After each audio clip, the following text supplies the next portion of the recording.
Today is day 4 for the Come Follow Me study for this week, May 4th through the 10th. Rebel not ye against the Lord, neither fear. Numbers 11 through 14, 20 through 24, and 27. Thursday, May 7th, 2026, Numbers 14 and 20. Numbers 14. Most of the Israelites accepted the report of the 10 spies, who claimed that conquering the promised land would be impossible. Some Israelites started an effort to reject Moses and choose a leader that would take them back to Egypt. When Joshua and Caleb intervened, the congregation tried to have them stoned. Despite the people's actions against them, Moses pleaded with the Lord to have mercy on them. The Lord said that he would not destroy the people, but they would wander in the desert for 40 years. He stated that none of them that provoked him would live to inherit the promised land. This included all adults over 20 years old, except Caleb and Joshua. This was one of the many instances in the wilderness in which the Israelites missed out on the Lord's blessings because of their rebellion and unbelief. The scriptures sometimes refer to these instances as the provocation in the wilderness. Israel murmurs and speaks of returning to Egypt. Numbers 14, 1 through 4. And all the congregation lifted up their voice and cried, and the people wept that night. And all the children of Israel murmured against Moses and against Aaron. And the whole congregation said unto them, Would God that we had died in the land of Egypt, or would God we had died in this wilderness? And wherefore hath the Lord brought us unto this land, to fall by the sword, that our wives and our children should be a prey? Were it not better for us to return into Egypt? And they said one to another, Let us make a captain, and let us return into Egypt. Joshua and Caleb give a good report of Canaan. Numbers 14, 5 through 10. Then Moses and Aaron fell on their faces before all the assembly of the congregation of the children of Israel. And Joshua the son of Nun, and Caleb the son of Jephunneh, which were of them that searched the land, rent their clothes. And they spake unto all the company of the children of Israel, saying, The land which we passed through to search it is an exceedingly good land. If the Lord delight in us, then he will bring us into this land, and give it us, a land which floweth with milk and honey. Only rebel not ye against the Lord, neither fear ye the people of the land, for they are bread for us. Their defense is departed from them, and the Lord is with us. Fear them not. But all the congregation bade stone them with stones, and the glory of the Lord appeared in the tabernacle of the congregation before all the children of Israel. Moses mediates between Israel and the Lord. Numbers 14, 11 through 19. And the Lord said unto Moses, How long will this people provoke me? And how long will it be ere they believe me? For all the signs which I have showed among them. I will smite them with the pestilence, and disinherit them, and will make of thee a greater nation and mightier than they. And Moses said unto the Lord, Then the Egyptians shall hear it, for thou broughtest up this people in thy might from among them. And they will tell it to the inhabitants of this land, for they have heard that thou, Lord, art among this people, that thou, Lord, art seen face to face, and that thy cloud standeth over them, and that thou goest before them by daytime in a pillar of a cloud, and in a pillar of fire by night. Now if thou shalt kill all this people as one man, then the nations which have heard the fame of thee will speak, saying, Because the Lord was not able to bring this people into the land which he sware unto them, therefore he hath slain them in the wilderness. And now I beseech thee, let the power of my Lord be great, according as thou hast spoken, saying, The Lord is long-suffering, and of great mercy, forgiving iniquity and transgression, and by no means clearing the guilty, visiting the iniquity of the fathers upon the children, upon the third and fourth generation. Pardon, I beseech thee, the iniquity of this people, according unto the greatness of thy mercy, and as thou hast forgiven this people from Egypt even until now.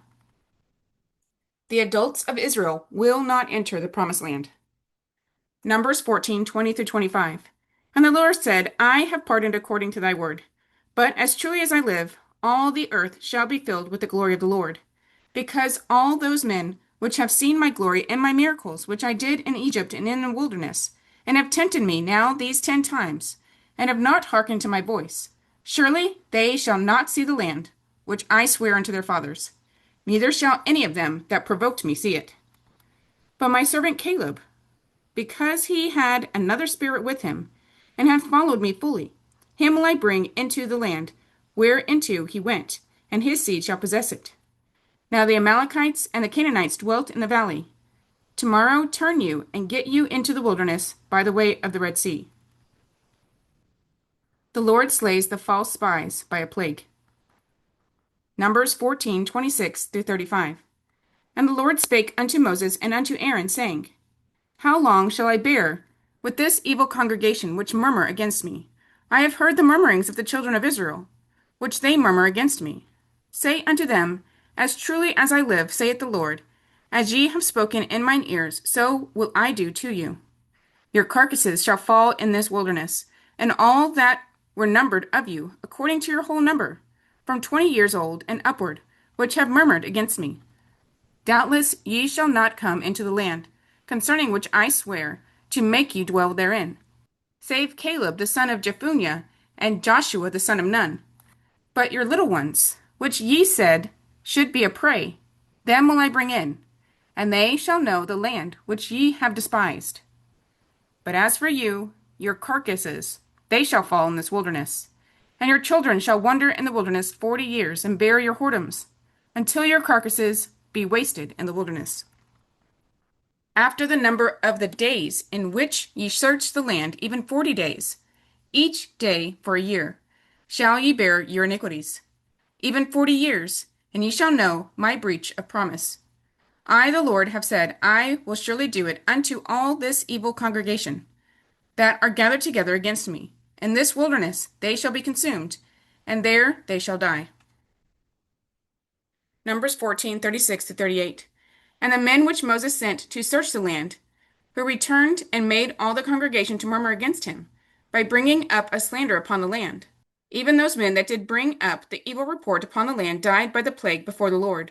But Joshua the son of Nun, and Caleb the son of Jephunneh, which were of the men that went to search the land, live still. Some rebels tried to go alone, and are slain by the Amalekites and Canaanites. Numbers 14:39. And Moses told these sayings unto all the children of Israel, and the people mourned greatly. President Gordon B. Hinckley said, The story of Caleb and Joshua and the other spies of Israel has always intrigued me. Moses led the children of Israel into the wilderness. In the second year of their wandering, he chose a representative from each of the 12 tribes to search the land of Canaan and bring back a report concerning its resources and its people. Caleb represented the tribe of Judah, and Joshua the tribe of Ephraim. The 12 of them went into the land of Canaan. They found it to be fruitful. They were gone 40 days. They brought back with them some of the first ripe grapes, as evidence of the productivity of the land. They came before Moses and Aaron and all the congregation of the children of Israel. And they said concerning the land of Canaan, Surely it floweth with milk and honey, and this is the fruit of it. But 10 of the spies were victims of their own doubts and fears. They gave a negative report of the numbers and stature of the Canaanites. They concluded that they are stronger than we. They compared themselves as grasshoppers to the giants they had seen in the land. They were the victims of their own timidity. Then Joshua and Caleb stood before the people and said, The land which we passed through to search it is an exceedingly good land. If the Lord delight in us, then he will bring us into this land and give it us, a land which floweth with milk and honey. Only rebel not ye against the Lord, neither fear ye the people of the land, for they are bread for us. Their defense is departed from them, and the Lord is with us. Fear them not. But the people were more willing to believe the 10 doubters than to believe Caleb and Joshua. Then it was that the Lord declared that the children of Israel should wander in the wilderness 40 years, until the generation of those who had walked with doubt and fear should pass away. The scripture records that those men that did bring up the evil report upon the land died by the plague before the Lord. But Joshua and Caleb, which were of the men that went to search the land, lived still. They were the only ones of that group who survived through those 4 decades of wandering, and who had the privilege of entering the promised land, concerning which they had reported in a positive manner. We see some around us who are indifferent concerning the future of this work, who are apathetic, who speak of limitations, who express fears, who spend their time digging out and writing about what they regard to be weaknesses which really are of no consequence. With doubt concerning its past, they have no vision concerning its future. Well was it said of old, where there is no vision, the people perish. There is no place in this work for those who believe only in the gospel of doom and gloom. The gospel is good news. It is a message of triumph. It is a cause to be embraced with enthusiasm. The Lord never said that there would be no troubles. Our people have known afflictions of every sort, as those who have opposed this work have come upon them. But faith has shone through all their sorrows. Numbers 14, 40-45. And they rose up early in the morning and gat them up into the top of the mountain, saying, Lo, we be here, and will go up into the place which the Lord hath promised, for we have sinned. And Moses said, Wherefore now do ye transgress the commandment of the Lord? But it shall not prosper. Go not up, for the Lord is not among you, that ye be not smitten before your enemies. For the Amalekites and the Canaanites are there before you, and ye shall fall by the sword, because ye are turned away from the Lord. Therefore the Lord will not be with you. But they presumed to go up unto the hilltop. Nevertheless, the ark of the covenant of the Lord and Moses departed not out of the camp. When Moses told the Israelites all the words of the Lord, he records that they mourned greatly. And yet, their mourning was not that of true repentance, as the events which immediately follow show. Like immature children who missed the whole point of parental punishment, Israel suddenly decided they would go up against the Canaanites, for we have sinned.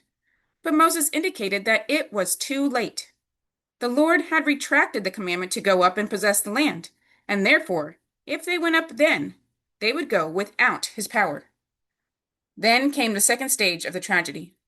The Israelites had just lost the right to enter the promised land because they had refused to follow the Lord. Now, in an attempt to show how repentant they were, they refused to follow the Lord. With sorrowful brevity, Moses simply said, Numbers 14:45, Then the Amalekites came down, and the Canaanites which dwelt in that hill, and smote them, and discomfited them even unto Hormah. Numbers 15. Various sacrificial ordinances bring forgiveness to repentant Israel. Those who sin willfully are cut off from among the people. A man is stoned for gathering sticks on the Sabbath day. The Israelites are to look on the fringes of their garments and remember the commandments. Numbers 16. Korah, Dathan, Abiram, and 250 leaders rebel and seek priestly offices. The earth swallows the 3 rebels and their families. Fire from the Lord consumes the 250 rebels. Israel murmurs against Moses and Aaron for slaying the people. The Lord sends a plague, from which 14,700 die. Number 17. As a test, a rod for each tribe is placed in the tabernacle of witness. Aaron's rod buds and blossoms and brings forth almonds. It is kept as a token against rebels.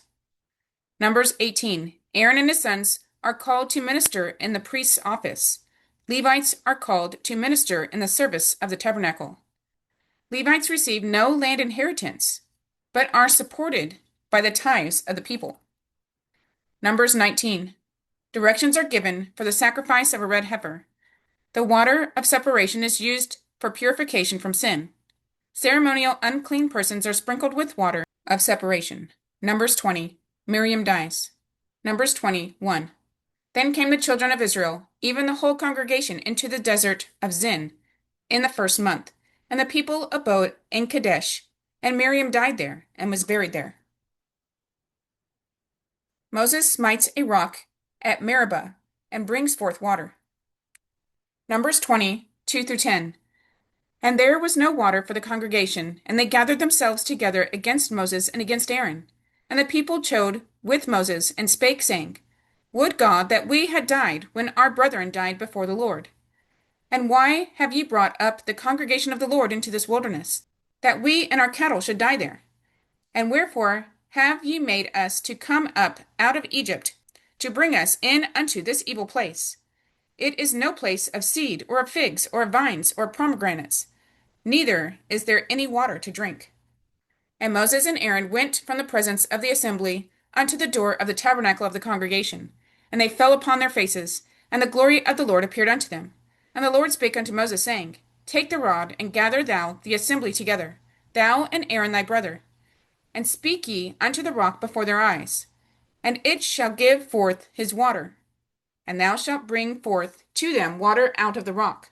So thou shalt give the congregation and their beasts drink. And Moses took the rod from before the Lord, as he commanded him. And Moses and Aaron gathered the congregation together before the rock. And he said unto them, Hear now, ye rebels, must we fetch you water out of this rock? Elder Neal Maxwell said, the pronoun problem we reflected a momentary confusion about causality. Moses was described as the most meek man upon the face of the earth.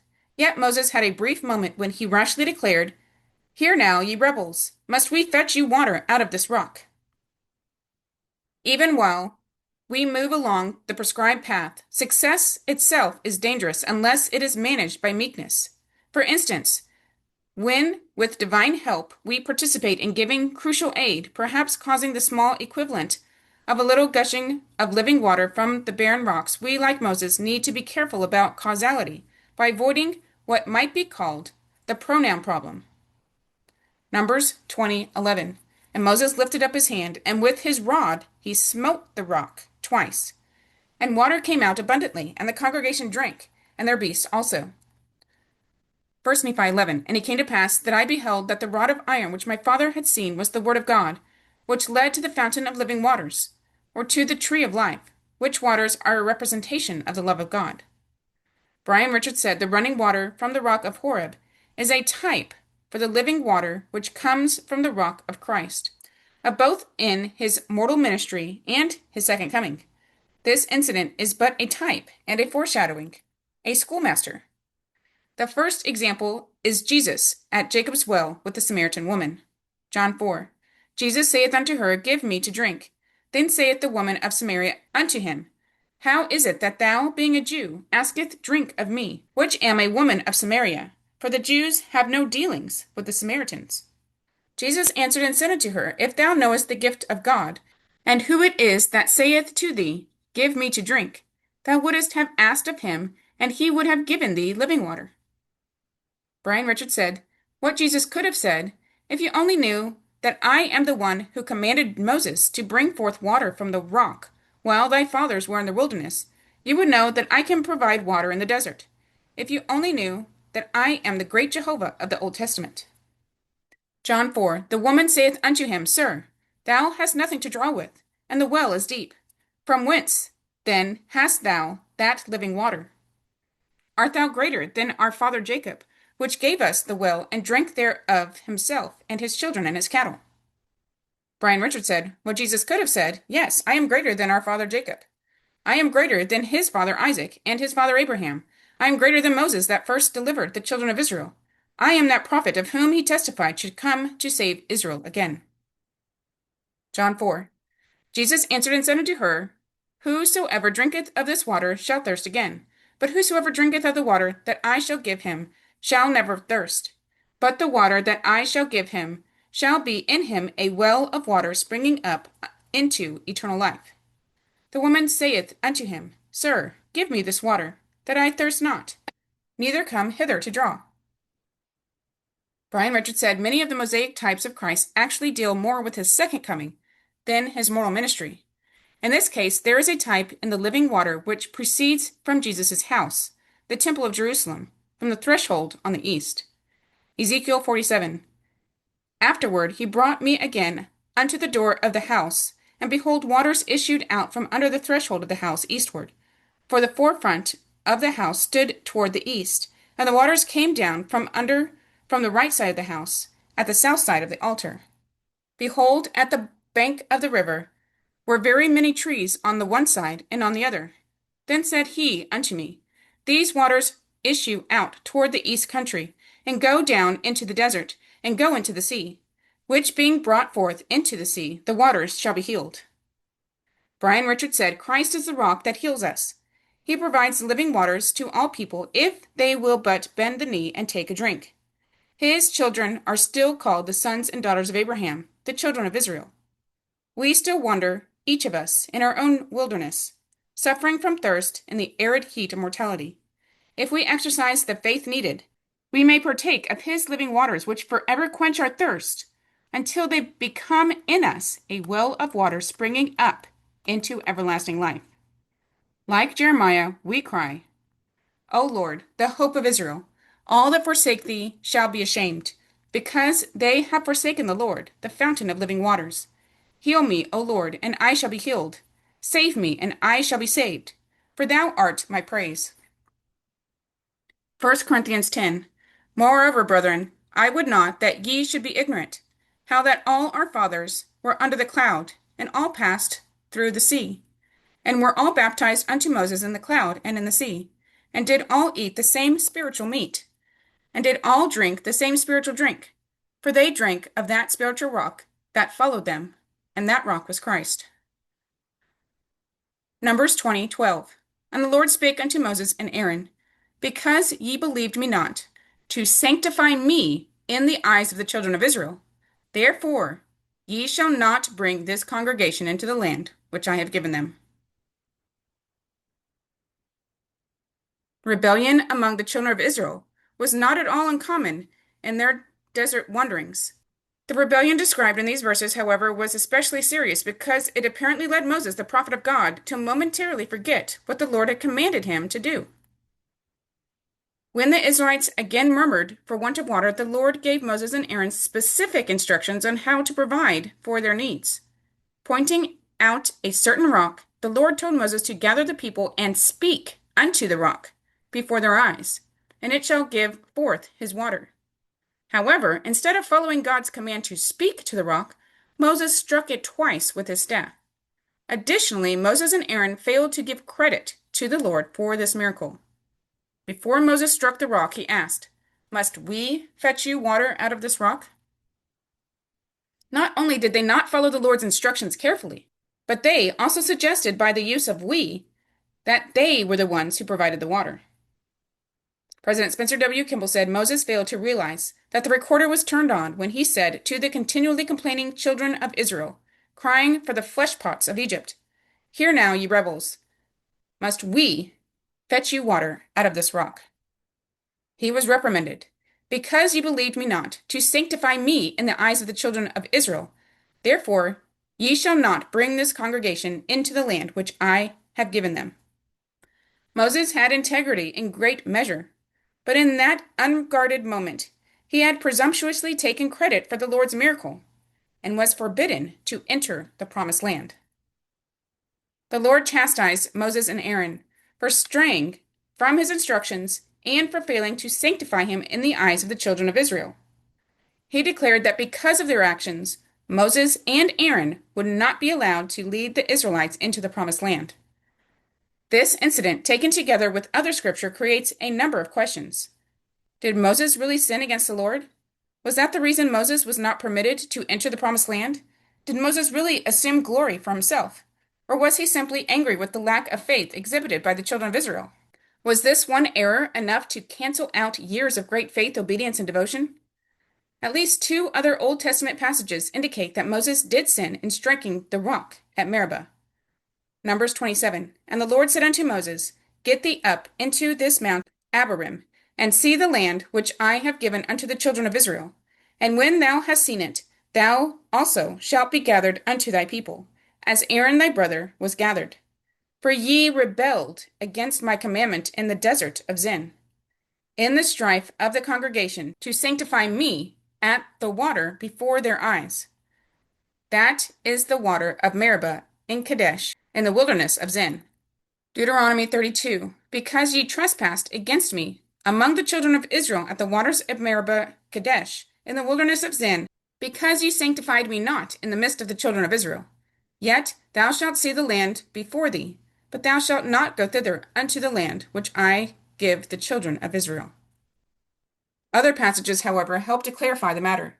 Deuteronomy 3:26 and 4:21 indicate that the Lord told Moses that the reason he could not enter the promised land was that the Lord was angry with him for your sakes.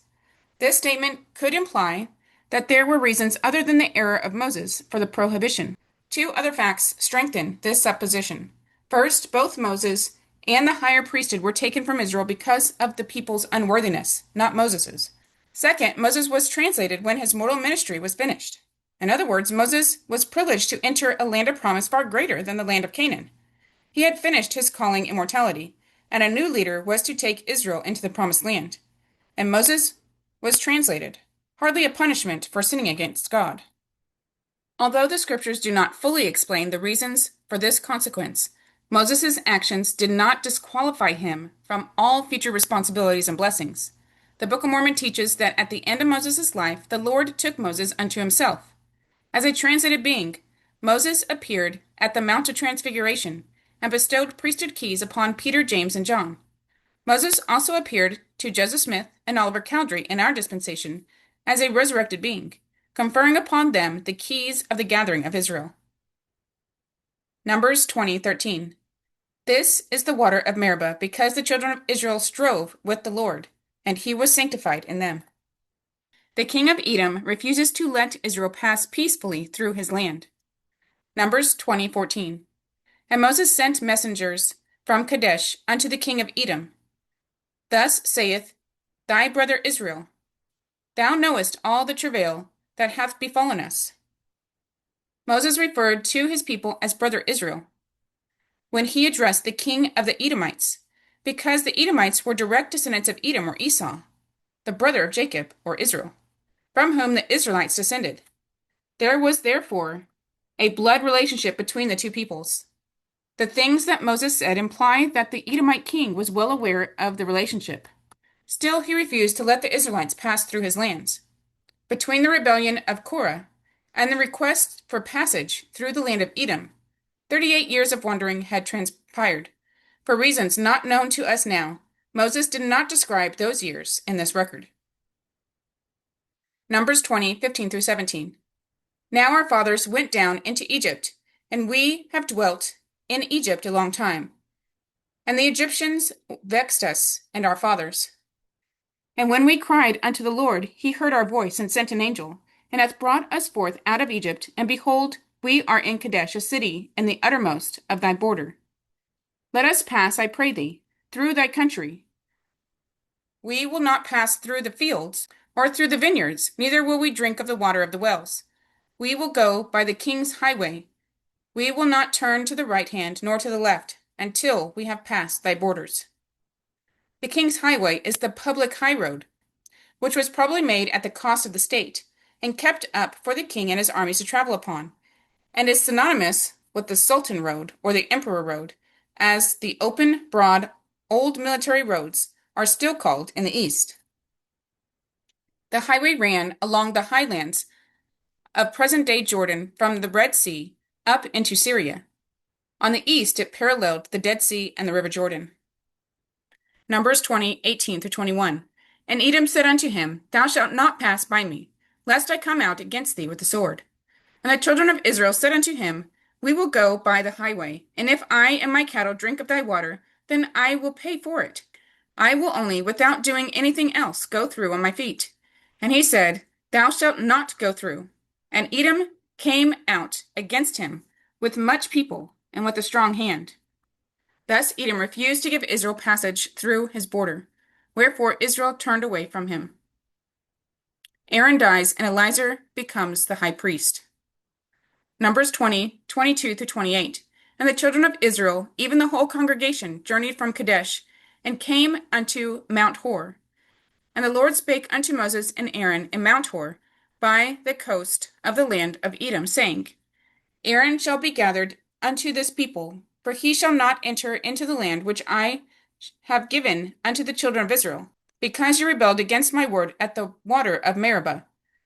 Take Aaron and Eleazar his son, and bring them up unto Mount Hor. And strip Aaron of his garments, and put them upon Eleazar his son. And Aaron shall be gathered unto his people, and shall die there. And Moses did as the Lord commanded, and they went up into Mount Hor in the sight of all the congregation. And Moses stripped Aaron of his garments, and put them upon Eleazar his son. This was in effect depriving him of his office, and putting the clothes on his son Eleazar implied a transfer of that office to him. A transfer of office from this circumstance of putting the clothes of the late possessor on the person intended to succeed him was called investing or investment. as removing a person from an office was termed divesting or unclothing. The same custom continues to this day in some institutions. When an officer is installed or removed from office, ceremonial clothing is either put on or taken off, symbolizing a transfer of authority. When one departs in dishonor, he is literally stripped of his gown or robes. In the military, the cutting off of one's epaulets or insignia of rank is the same thing.